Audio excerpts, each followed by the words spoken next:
Olá a todos e sejam bem-vindos a mais um episódio dos Bastidores do Comentário Desportivo. O meu nome é Simão Rochinol e hoje tenho comigo André Amorim.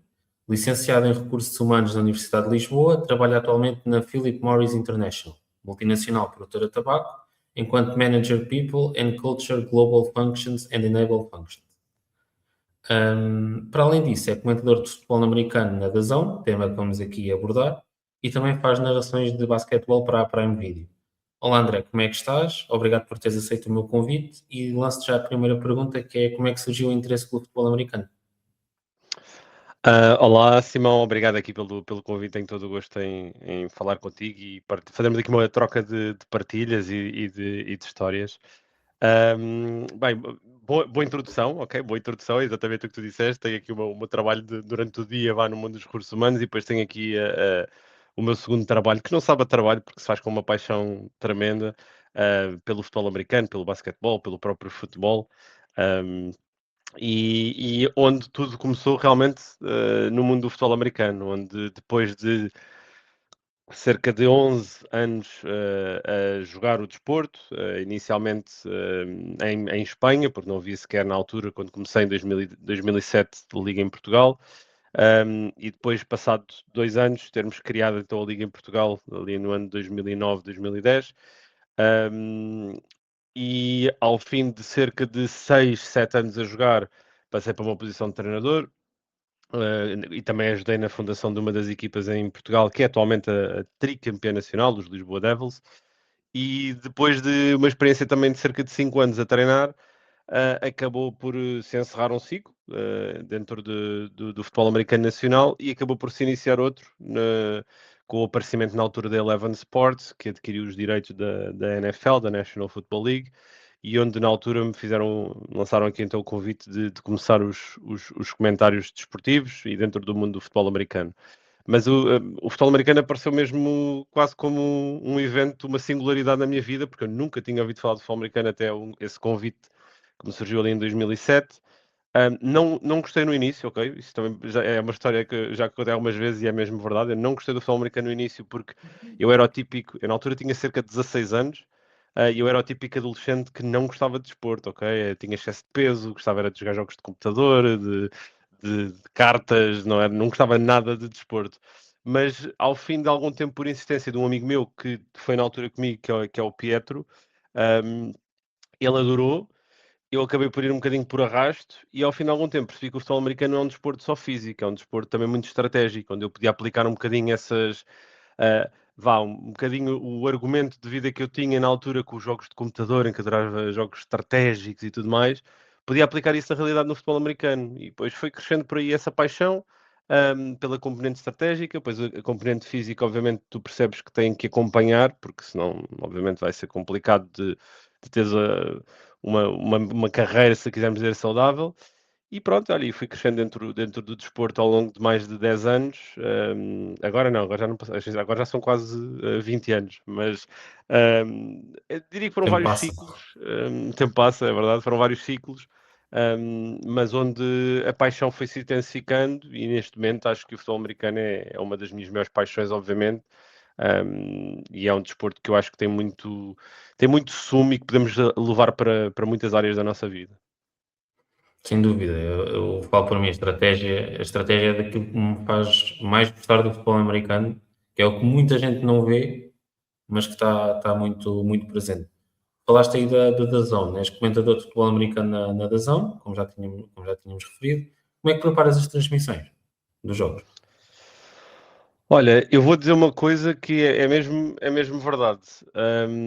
E se quiser até posso depois ir ali, posso-te mostrar, porque tenho isto tudo documentado desde que comecei em 2018. A maneira como eu continuo a preparar os jogos é, como eu preparo o jogo, entretanto já tenho mais de 500 jogos comentados de futebol americano ao longo dos últimos anos, e a maneira como eu preparo os jogos hoje ainda é a maneira como eu preparava no início, ou seja, tenho sempre a minha estrutura, ok? Ou seja, as coisas que para mim são essenciais ter sempre, quase como se fosse um template, ok? Em que eu coloco informações, e depois vou investigando, acima de tudo, narrativas para o jogo. E acho que aqui entra se calhar uma nuance diferente que se calhar no início eu não fazia tanto, porque no comentário desportivo e a metodologia que nós implementámos Para dar também aqui um bocadinho de contexto, em 2018, quando eu comecei, eu fui trabalhar com o Duarte Carreira, que era alguém que eu já conhecia, com quem eu já tinha alguma história. Ele foi também um dos principais fundadores dos Lisboa Devils, e o Duarte tem background de jornalista, ok? Ele era jornalista a nível de estudo académico, e ele, quando nós criámos a nossa parelha e depois arrancámos na Eleven Sports, o que ele disse é: nós vamos replicar de alguma forma a metodologia americana, que é: tens o narrador, que faz o play-by-play, e tens o color commentator, o comentador, que agrega valor dentro das várias nuances que podes trazer para dentro de um comentário desportivo, quer seja a nível tático, quer seja a nível de storytelling, um, quer seja a Números, nível de... Diz isso? pode trazer também números, estatística. Sim, componente analítica, estatística, ou seja, podes trazer aqui várias coisas que no fundo vão agregando valor. E eu no início eu era comentador, ok? Ou seja, o Duarte fazia o play-by-play e eu fazia o comentário. E aí eu focava muito mais, talvez, nestas várias nuances que estávamos aqui a falar. Um ano depois, o Duarte acabou por questões pessoais mudar-se para outro país. Acabou por aparecer o Pedro Fernandes, eventualmente o Nuno Félix, com quem ainda hoje trabalho também na DAZN, e eu passei para narrador. E aquilo que eu notei é que, enquanto narrador, a minha missão é muito mais entretenimento. Obviamente, posso trazer todas as outras componentes estatísticas, analíticas, de storytelling e tudo mais, mas a minha missão é muito mais de acompanhar o jogo, e de entreter quem está lá em casa. Ou seja, mudou ligeiramente a perspectiva. Mas como eu preparo o jogo, continua a ser da mesma forma. Tenho todos os anos, tenho um livro, tenho sempre o meu caderno, ok? E todos os anos inicio um caderno, tenho o meu template, os dados que para mim são fundamentais de ter, coaching staff, estatísticas, os matchups, e depois vou à procura de basicamente narrativas ou histórias que eu possa trazer para agregar valor a uma transmissão. um, e basicamente é isso. Falaste aí no Pedro Fernandes e do Nuno Félix, com eles faz o Geração NFL, o podcast da DAZN dedicado à NFL, cobre a atualidade do futebol americano. Que importância tem este podcast para a divulgação da modalidade e no crescimento dela em Portugal? Eu acho que tem muita importância, muita relevância, porque basicamente o Geração NFL, quando surgiu, ainda na altura era tudo ali na altura da pandemia, digamos, em que começou a haver o boom dos podcasts, e nós começámos a fazer o programa sempre numa vertente de áudio apenas. Acho que foi um passo muito importante na altura, porque conseguimos de alguma forma agregar todas as semanas conteúdo e valor, tendo em conta aquilo que estávamos a fazer dentro do nosso trabalho, dentro da NFL e do futebol americano. Mas quando tivemos a oportunidade de realmente passar para um programa com imagem, acho que ganhas outra dimensão, começas a estar em muito mais plataformas, consegues, obviamente, trazer também uma componente ainda mais enraizada de entretenimento, criar os nossos segmentos, não é? O Pedro Fernandes há 2 anos teve o segmento que andava a cantar, que andava a dar cabo das pessoas. Segmento épico. dos- Segmento do- do- épico.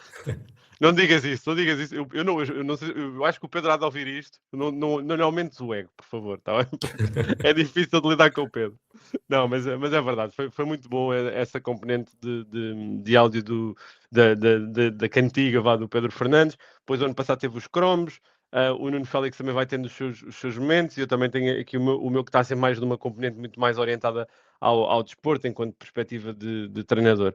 Mas acho que é o que tu estavas a dizer. Acho que foi muito importante para de alguma forma agregar ali o conteúdo semanal, tentarmos inovar, trazer coisas diferentes também, mostrar às pessoas que o futebol americano não é só um desporto físico, tem muitas nuances diferentes pelas quais tu podes olhar, há muita história. É um desporto que está vivo, em particular na NFL, basicamente de agosto, quando a época começa, basicamente até agora, até junho, não é? Nós estamos aqui no início de junho e acabamos de ter duas trocas inacreditáveis na NFL, talvez do melhor jogador defensivo da NFL a mudar de equipa, e um outro receiver que já era mais ou menos uma história, já era um dos segredos mais mal guardados, que também acaba por mudar de equipa. Por isso, a NFL mantém-se viva praticamente o ano inteiro, e há muito conteúdo e muitas coisas que tu podes trazer.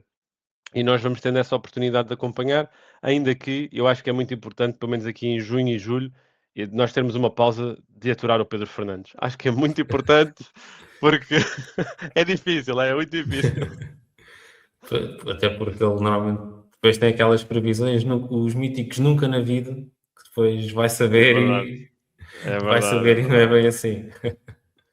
Olha, antes de passar à próxima pergunta, queria te perguntar uma coisa que é, muitas vezes os jogos da NFL que fazem transmissão dão até muito tarde, vá 3, 4 da manhã, vá, pode acontecer esse cenário.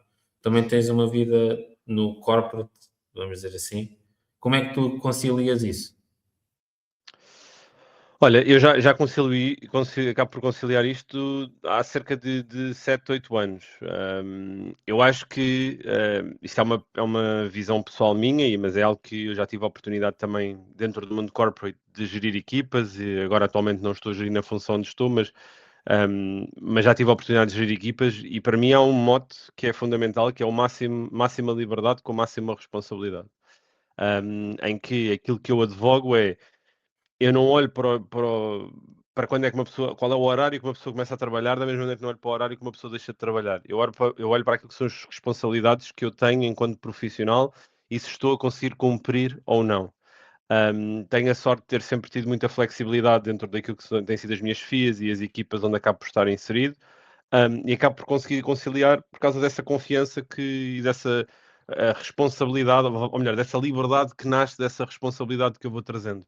Um, Geralmente, há uma coisa que também acaba por, obviamente, estar aqui influenciado, e senti mais isso, talvez, nos últimos 2 anos, que era, eu não tinha propriamente, tenho duas filhas, uma já é adolescente, a outra tem agora 2 anos, mas eu não tinha uma responsabilidade tão grande com um bebé, não é? E agora, nos últimos 2 anos, isso acabou por surgir.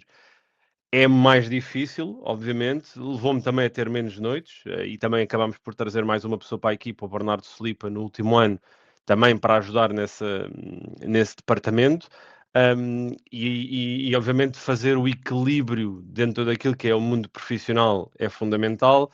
O equilíbrio entre o mundo profissional e a vida pessoal ainda é mais importante para mim.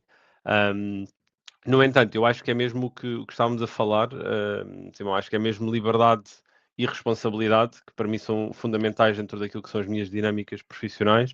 Sempre consegui ter isso, geralmente quando faço os comentários até às 4 da manhã, no dia a seguir, em vez de começar a trabalhar às 9, começo a trabalhar por volta das 10, da mesma maneira que, se for preciso, trabalhar até às 7, 8 da noite, porque estou com algum projeto, ou com alguns deadlines, ou o que seja, também o faço, ok? Ou seja, é uma questão de, acima de tudo, de organização. Se porventura tiver uma reunião ou eu trabalho com muitos fusos horários diferentes, ou seja, eu tenho, por exemplo, eu trabalho muito com a Europa Central, com Polónias e tudo mais, e estão uma hora atrás de nós, ou seja, eu às vezes tenho reuniões às 8 da manhã, já me aconteceu trabalhar até às 4 e ter uma reunião às 8 da manhã. Vou a essa reunião, ok? Tenho que me organizar, ou então não vou fazer à noite, e peço ao Bernardo Filipe, ou ao Pedro Fernandes, ou ao Nuno para me ajudarem. Há uma Um, certa flexibilidade, é isso?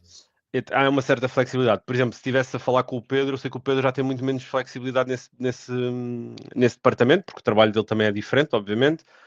O Nuno e o Bernardo também têm mais de disponibilidade e flexibilidade dentro dos seus trabalhos. Mas acho que no fundo é tendo uma boa equipa, é comunicando, é percebendo, olha, eu ia fazer este jogo numa quinta-feira, mas amanhã surgiu uma reunião às 8 da manhã, como eu estava a dizer, pá, não me preciso descansar, alguém pode assumir o jogo. Ou imagina ao contrário, marca uma reunião para as 8 da manhã e digo, olha, eu preciso que a reunião seja mais tarde. Ou seja, no fundo, eu acho que tudo remete para comunicação e obviamente, responsabilidade. Não falhares com aquilo que são as tuas responsabilidades enquanto profissional, quer seja no âmbito do comentário desportivo, quer seja no âmbito do mundo corporate onde possa estar inserido. A NFL tem aumentado os jogos na fase regular e o número de jogos na prova fora dos Estados Unidos tem subido também. Como é que olhas para esta globalização de um desporto que é líder nos Estados Unidos, mas não tem a mesma projeção fora de portas? Eu acho que a NFL está a tentar fazer exatamente isso acontecer, que é esse processo de globalização do desporto. E não é novo dentro daquilo que é o desporto norte-americano. Tu ali na década de 90 do século passado tiveste a NBA a fazer o mesmo, sob ali o heroísmo, o talento do Michael Jordan. E eu acho que a NFL tem tentado replicar um pouco isso. acho que ajudou muito, e nós estávamos a falar antes de entrarmos aqui, aqui no podcast em live, da questão dos Chiefs e do Patrick Mahomes. Eu acho que o Patrick Mahomes acabou por ser a oportunidade que a NFL teve de levar um super-herói ao mundo inteiro, um jogador que faz coisas que praticamente mais ninguém consegue fazer. E eu acho que é um processo de globalização, claramente, aquilo que a NFL está a fazer, de ter levado aqui nos últimos anos jogos à Alemanha, ou melhor, começou primeiro no Reino Unido, não é? Ali em 2010, 2011, se não estou em erro. Depois passou para, mais recentemente, a Alemanha, jogos na Irlanda, no Brasil. Este ano vai para a Espanha, tivemos o ano passado o primeiro em Espanha. Este ano vamos ter a estreia da França e da Austrália. Já se fala eventualmente de outros países a surgirem, de outras geografias mundiais. Eu acho que é espetacular e acho que é uma oportunidade que a NFL sabe que tem de crescer ainda mais, porque a realidade é que antigamente nos Estados Unidos tu sempre disseste que tinhas os Big Four, não é? Que era a NFL, a NBA, a MLB e a NHL. Entretanto, isso mudou, porque neste momento a NFL está claramente numa camada apenas deles, porque tudo o que investiram a nível de branding, de direitos televisivos, de parcerias com as plataformas de streaming e tudo mais, e levou a NFL para uma camada só deles. Acabou por surgir a MLS, o futebol, que acabou por formar um novo Big Four, mas atrás da NFL. A nível mundial, a NFL não tem, obviamente, ainda a expressão, por exemplo, do basquetebol, não é? A NBA pode não ter pode já não ter esse prime time nos Estados Unidos, mas a nível mundial o basquetebol é muito mais praticado e muito mais conhecido do que o futebol americano. E eu acho que a NFL está a tentar dar uma forma chegar a vários pontos do mundo, tentar disseminar um bocadinho o desporto. Já se fala de uma liga europeia que pode surgir, já se fala de equipas que podem eventualmente surgir e da NFL deixar de estar apenas nos Estados Unidos e estar também com algumas equipas na Europa. Um, eu não sei se é essa realmente a estratégia. Daquilo que eu vou acompanhando, eu acho que o processo passa muito mais mesmo para já levar os jogos da fase regular aqui a vários pontos geográficos, perceber como é que vão crescendo e depois, quem sabe, tentarem colocar a NFL não como uma liga norte-americana, mas como uma liga mundial com equipas espalhadas um pouco por todo o lado. Tu achas que, por exemplo, falaste aí da NBA, a NBA é já uma liga muito mais global, digamos assim. Achas que é também por muitos dos jogadores da NFL, a grande maioria, provavelmente praticamente todos serem americanos e não haver jogadores de outros países também condiciona aqui o crescimento da liga? Olha, acho que é uma excelente pergunta, porque a realidade é que este ano também tive a oportunidade de me lançar um bocadinho aqui no comentário desportivo fora do futebol americano, com comentários de basquetebol na Amazon, no Prime, a comentar a NBA, e apercebi-me efetivamente disso que está bem presente, que é muito, neste momento, obviamente tens o Steph Curry, tens o LeBron James como as grandes referências talvez da última década dentro daquilo que é o basquetebol e a NBA, mas ambos estão em fim de linha, não é? Nós sabemos isso, e aparecem novas estrelas, mas todas elas não são americanas. Tens o Jokic, tens o Mbanyama agora, que é um extraterrestre autêntico, sérvio, francês, também tens o Doncic, esloveno, ou seja, Eu- muitas das principais estrelas não são só norte-americanas, mesmo o MVP, o Shai Gilgeous-Alexander, é canadiano, não é americano. Ou seja, há uma carência clara na NBA de uma super referência do país. O Anthony Edwards não se assume como isso, apesar de ser também um super jogador. Um, mas basicamente eu acho que isso que aconteceu foi fruto do investimento que houve, obviamente, da NBA nos últimos 20, 30 anos, com esse processo de globalização. E eu acho que a NFL pode estar a tentar fazer isso. A NFL, ao levar os desportos a vários locais do mundo, vai dar uma forma, fazendo aqui, colocando sementes, não é? Que depois podem nutrir jogadores a quererem investir no seu desenvolvimento enquanto atletas, eventualmente de futebol americano. Tu tens também vários programas internacionais que a NFL vai promovendo, a NFL International, o Pathway, em que eles vão buscar realmente pessoas, jogadores de outros desportos e tentam fazer a passagem para o futebol americano. Só que para mim o futebol americano tem uma coisa, que é, se tu não tiveres as bases, se tu não tiveres os fundamentals, é muito difícil de tu fazeres a passagem para um atleta de futebol americano. Não estou a dizer que é impossível, porque tu tens casos de sucesso, por exemplo, o Jordan Mailata, o left tackle dos Philadelphia Eagles, era um jogador de rugby que nunca tinha jogado futebol americano, vai por um destes programas e hoje em dia é o left tackle de um dos melhores da NFL na sua posição. Tu este ano também tiveste o caso do War Bernard, que é um atleta fora de série, nigeriano, nunca jogou futebol americano e foi escolhido no draft numa ronda tardia pelos Philadelphia Eagles, que já agora são a equipa que gosta sempre de ir à procura destes diamantes em bruto, e vão tentar desenvolvê-lo para um jogador da NFL. Mas não é um caminho fácil, mas acho que é algo claramente que a NFL também tem presente ao levar ao levar estes jogos a outras geografias e a tentar elevar o seu desporto.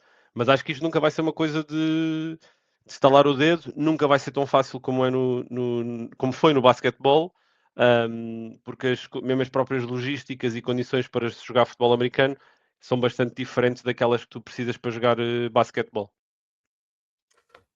Vamos falar aqui um bocadinho do que foi a última temporada da NFL. Nós estamos a gravar já no início de junho, estamos em pleno off-season. A temporada terminou em fevereiro e pronto, a liga está basicamente parada. Que balanço é que fazes da época e o que é que esperas para o próximo ano?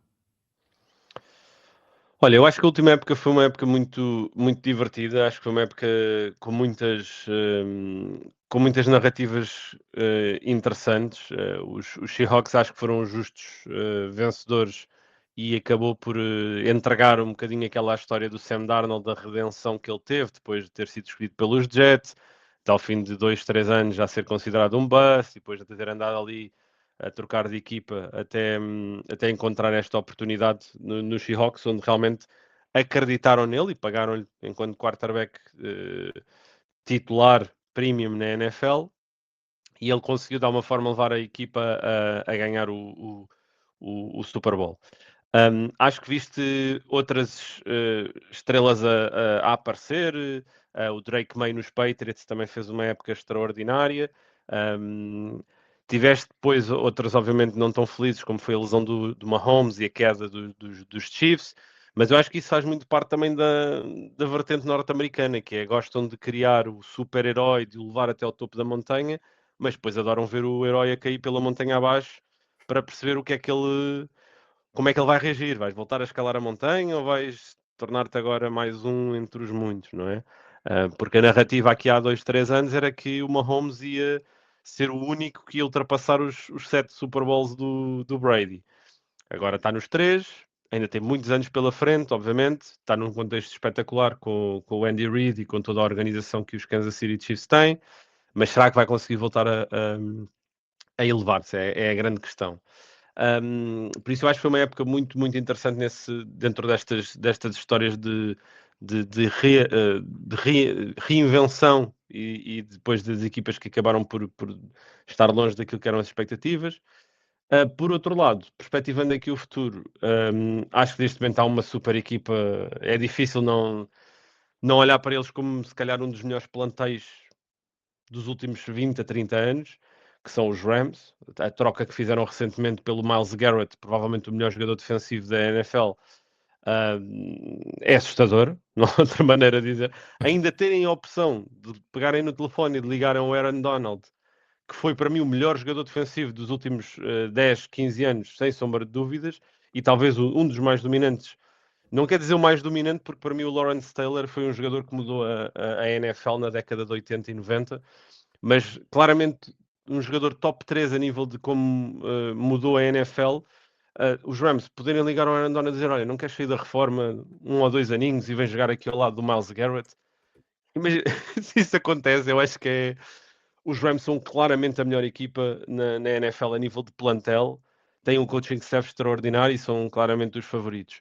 Mas a NFL, tal como os desportos norte-americanos, como tu tens a questão da componente do draft, que acaba por trazer muita equidade e muito equilíbrio ao panorama competitivo, mostra que não é fácil tu ganhares, não é como acaba por não ser como no nosso. Vou agora trazer aqui a tradução para o futebol aqui em Portugal e na Europa como um todo, onde tu tens ali um conjunto de 2, 3 favoritos e o vencedor vai sempre sair dali.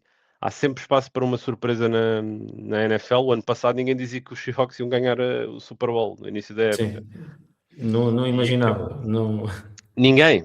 Quem dissesse o contrário está a mentir. Obviamente era esperado que fosse uma equipa competitiva, de playoffs, uma equipa forte, mas nunca na vida uma equipa de Super Bowl. Isso era algo difícil. Mas no futebol americano tens isso, que é qualquer domingo, qualquer equipa pode ganhar. Por isso eu E acho que há, sobretudo neste em, momento. e sobretudo em playoffs, que são só um jogo, tudo pode acontecer. Exatamente, muda muito a dinâmica, não é? Por exemplo, novamente fazendo a comparação com a NBA, tu tens é a melhor de 7, não é? E às vezes basta teres uma lesão que muda toda a dinâmica, não é? Aliás, o ano passado os Thunder ganharam porque no jogo 7 o melhor jogador dos Pacers acaba por rebentar o tendão daqueles no início do jogo. Sim. Isso muda tudo, não é? Isso muda tudo. No futebol americano, isso também pode acontecer, obviamente, mas acho que é mais difícil e acho que cada vez mais as equipas tentam estar preparadas para ter plantéis profundos, para terem jogadores de destaque não só no seu alinhamento titular, mas também a nível de banco e de profundidade. Por exemplo, o quarterback titular é fundamental, mas nos últimos anos percebemos que o segundo quarterback é tão ou mais importante, porque lesões vão acontecer, limitações vão aparecer. Se tu não tens o número 2, que é capaz de pelo menos cumprir com os mínimos olímpicos para te ajudar, podes ter um problema, não é? Os 49ers para mim são um exemplo número 1. Tem um quarterback que tem passado muito tempo lesionado. O ano passado tiveram o Mac Jones ganhou-lhes mais jogos do que perdeu quando teve que ser titular. Eu acho que é isso que cada vez é mais importante. Mas perspectivando a próxima época, eu acho que vamos ter uma época novamente muito, muito divertida. Não acho que o draft deu jogadores tão talentosos, talvez como nos últimos anos. Acho que é talvez o draft mais pobre a nível de talento premium, de jogadores super talentosos. Mas acho que temos muitas histórias interessantes a acompanhar. Vamos ter equipas completamente reformuladas. Tens mais de metade, acho que são 18, se não estou em erro. Tens 18 novos coordenadores ofensivos, por isso vais ter 18 ataques que vão ser diferentes do que eram ano passado. Por isso acho que vai ser super interessante, sem dúvida, a próxima temporada. E achas que os Seahawks são favoritos ou partem como tal? Eu acho, imagina, depois disso que os Rams estão a fazer, eu acho que é difícil dizer que os Rams não têm melhor equipa. Aliás, eu acho que ano passado as duas melhores equipas que se defrontaram foram os Seahawks e os Rams ao longo dos 3 jogos que tiveram, os 2 da fase regular e o jogo depois no final de conferência. Qualquer uma destas equipas que tivesse ido ao Super Bowl, para mim ia ganhar. E olhando para os plantéis das duas equipas neste momento, eu acho que os Rams têm um plantel melhor do que os Seahawks. Confio mais no Sean McVay também do que no Mike McDonald, apesar dele ser, obviamente, o treinador campeão. Mas acho que vão ser duas equipas que vão estar na disputa. Os 49ers, para mim, têm o melhor treinador ofensivo dos últimos anos, mas que tem sempre ficado curto, nunca conseguiu ganhar, o Kyle Shanahan com os 49ers. Por isso, a divisão a NFC Oeste, para mim, tem 3 monstros, com os Seahawks, com os Rams e com os 49ers. E depois tem os Cardinals, estão para participar. Existem, É aquele, de facto é existem. aquele, aquele prémio de participação. Eu, por acaso, vi um comentário engraçado ontem que era, na mesma divisão tens uma equipa que acabou de trocar pelo Myles Garrett e tens outra equipa que está a ter uma disputa contratual com o Jacoby Brissett, que nem sequer é um quarterback top 20 na NFL. Por isso isto revela a diferença Diz muita coisa. Sim, diz muita coisa e revela a diferença de organização entre os Rams e os Cardinals, por exemplo, neste momento. Olha, quero fazer uma última pergunta, é aqui focada no futebol americano em Portugal. No Geração NFL também tem indicado partes dos episódios a falar sobre a Liga Portuguesa do Futebol Americano. Como é que olhas para o crescimento da modalidade em Portugal e o número de praticantes? Há potencial para desenvolver a modalidade no nosso país? Acho que sim, acho que há claramente aqui espaço para se desenvolver. O futebol americano, para mim, subiu numa montanha, ou melhor, foi subindo e crescendo enquanto montanha até ali cerca de 2019, 2018, 2019, porque depois de termos cerca de 5 equipas a competir ali nos anos iniciais, entre 2009 até 2012, passámos a ter mais equipas, chegámos a ter 10 equipas a competir, chegámos a ter atletas norte-americanos na liga que trouxeram bastante experiência e trouxeram bastante valor competitivo, mas depois ali em 2018, 2019 tiveste um estagnar, tiveste a pandemia logo a seguir que acho que rebentou com muitas equipas, e desde então acho que as equipas têm de alguma forma tentado aqui abordagens diferentes. Eu gosto sempre de dar muito o exemplo dos Cascais Cruzeiros, porque acho que realmente são uma equipa que desenvolveu o seu método, que foi inclusivamente antes da pandemia, começou a investir na formação através do flag football, através de miúdos mais jovens, e isso acabou por se traduzir em talento futuro que a equipa conseguiu trazer. É uma equipa que tem estado constantemente nos jogos que interessam, que são os playoffs e inclusivamente finais. Tem esbarrado aqui nos Lisboa Devils, que nos últimos anos em particular, com o Bernardo Filipe a assumir a equipa, e acho que o Bernardo também trouxe muito desse conhecimento que os americanos trouxeram na altura, ali entre 2015 até 2018, para os Devils. Formou também uma super equipa que também trabalha bastante, que também tem, obviamente, uma boa cultura e uma boa organização. Por isso, acho que neste momento eu vejo a liga bastante coesa. Vejo que a nível competitivo não é propriamente a liga mais interessante, porque claramente tens Devils, Crusaders e os Navigators, que também se têm aqui emergido e trazido muitos bons jogadores à liga, mas depois há claramente uma quebra. Tu sabes que o vencedor vai sair de uma destas equipas. O que eu gostava muito era de ver-nos a continuar a criar estas bases, a investir na formação. O flag football é uma vertente que surgiu e que também tem ajudado nesse departamento. E eventualmente, quem sabe no futuro, voltarmos a ter atletas norte-americanos. Tu tens muitos jogadores, por exemplo, do Brasil que têm vindo para Portugal e que também têm contribuído, que obviamente também é bom, porque o Brasil tem sido um mercado muito explorado e que onde cresceu muito a NFL e o futebol americano, mas continuar nesta semântica, neste caminho, que sem dúvida vai trazer frutos ainda aqui para a modalidade. Bem, e assim fechamos mais um episódio dos Bastidores do Documentário Desportivo. André, quero-te agradecer aqui pela presença. Foi um Obrigado. gosto ter-te aqui e até à próxima.